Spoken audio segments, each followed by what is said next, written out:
గురవే నమః. మదం ఏ కారణం వలన కలిగినప్పటికీ అది హితాన్ని కలిగించేది కాదు, అహితాన్ని కలిగించేదే. అది ధనమదం కావచ్చు, విద్యామదం కావచ్చు, కర్మ మదం కావచ్చు, ఆభిజాత్య మదం అంటారు కదా.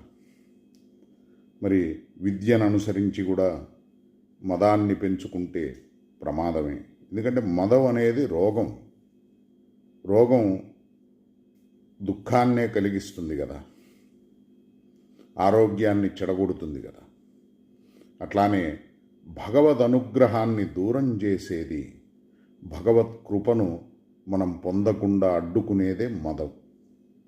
మరి విద్య వలన భగవత్ కృపను పొందే ప్రయత్నం చేయాలి, ధనం భగవత్ సేవ నిమిత్తం వినియోగించాలి. మా మదీయంచ నిఖిలం చేతనాచేతనాత్మకం స్వకైంకర్యోపకరణం వరద స్వీకురు స్వయం అంటారు వేదాంత దేశకులు. కాబట్టి నాకు సంబంధించినవి అనేదేం లేదు, ఇవన్నీ కూడా నీకు సంబంధించినవి, నీ సేవ నిమిత్తం నువ్వు ఇచ్చినవి. వాటిని నువ్వే నీ సేవ నిమిత్తం స్వీకరించు అంటున్నారు వేదాంత దేశకులు. మాం మదీయంచ నిఖిలం చేతనాచేతనాత్మకం, చైతన్యం కలిగినవి, చైతన్యం లేనివి.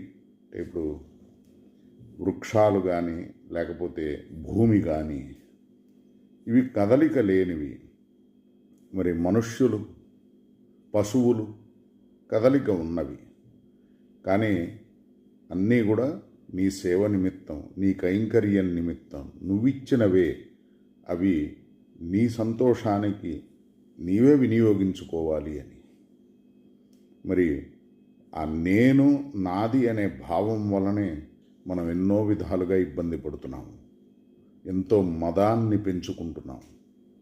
నా దగ్గరే ఉంది, నా దగ్గర నేను, నాకు కాబట్టి ఇది సాధ్యం అవుతోంది.